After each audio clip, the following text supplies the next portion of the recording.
जिस लड़की को लगा था कि उसकी शादी एक गरीब मछली बेचने वाले से हुई है, उसके होश तब उड़ गए जब उसने देखा कि उसके ससुराल वाले करोड़ों की लग्जरी कार पर मछलियां सुखा रहे थे। घर के अंदर पहुंचते ही उसकी हैरानी और बढ़ गई। मेज पर तरह तरह के महंगे पकवान सजे हुए थे। उसने यूं ही ये बलून का एक टुकड़ा छका, लेकिन उसका स्वाद 5 स्टार होटल के खाने से भी बेहतर था। अब लड़की को शक होने लगा कि उसका पति उतना साधारण नहीं है जितना दिखता है। असल में लड़की एक बहुत अमीर परिवार की बेटी थी, लेकिन उसकी सौतेली माँ उससे नफरत करती थी। इसी वजह से वह घर छोड़कर चली गई थी। एक दिन काम करते समय उसने एक आदमी की मदद की जिसे झूठे स्कैम में फंसाया जा रहा था, लेकिन उससे पहले कि वह आदमी उसका नाम पूछ पाता, लड़की वहां से जा चुकी थी। कुछ ही देर बाद उसकी सौतेली माँ ने बॉडीगार्ड भेजकर उसे जबरदस्ती वापस बुला लिया। असल में उसकी सौतेली बहन की शादी एक गरीब परिवार में तय हुई थी, इसलिए सौतेली माँ ने चाल चली। उसने गरीब लड़के से लड़की की शादी करवा दी और अपनी बेटी की शादी एक अमीर घर में करा दी। जल्द ही दोनों की शादी का दिन आ गया। सौतेली बहन को लेने करोड़ों की लग्जरी कार आई, जबकि लड़की के लिए एक पुरानी और टूटी फूटी गाड़ी भेजी गई। सौतेली बहन उसका मजाक उड़ाने लगी, लेकिन लड़की बिना कुछ कहे चुपचाप गाड़ी में बैठ गई। जैसे ही वह अपने ससुराल पहुंची,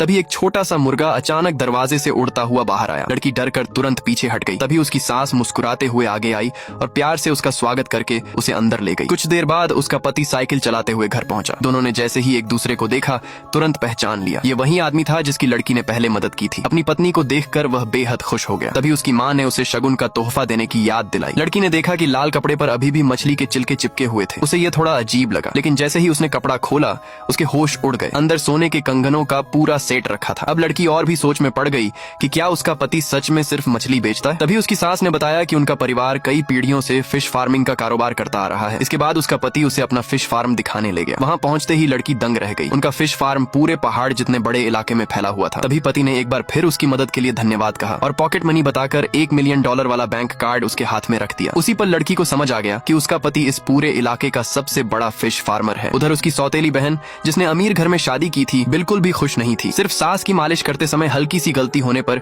उसे बुरी तरह डांट पड़ गई। इतना ही नहीं, उसकी सास ने धमकी दी कि अगर उसने ठीक से व्यवहार नहीं किया तो उसके मायके के सारे कारोबार बंद करवा देगी। मजबूरी में सौतेली बहन को चुपचाप सब सहना पड़ा। इधर लड़की का पति उसे एक बहुत बड़े बैंक्वेट में लेकर गया। लड़की अभी भी अपने साधारण काम वाले कपड़ों में थी, इसलिए वहां मौजूद अमीर लोगों के बीच वह बिल्कुल अलग नजर आ रही थी। लेकिन तभी उसकी सौतेली बहन अपने अमीर पति के साथ वहां पहुंच गई। उसने घमंड से कहा कि एक मछली बेचने वाले की पत्नी को इतनी बड़ी पार्टी में आने का कोई हक नहीं है। उसने तुरंत बॉडीगार्ड्स को लड़की को बाहर निकालने का आदेश दे दिया। असल में उसे डर था कि कहीं लड़की उनके फिश फार्म टाइकून के साथ होने वाली बड़ी बिजनेस डील खराब न कर दे। लेकिन तभी लड़की का पति सही समय पर वहां पहुंच गया। अब पार्ट 2 देखने के लिए चैनल को सब्सक्राइब करके कमेंट में यस लिखो।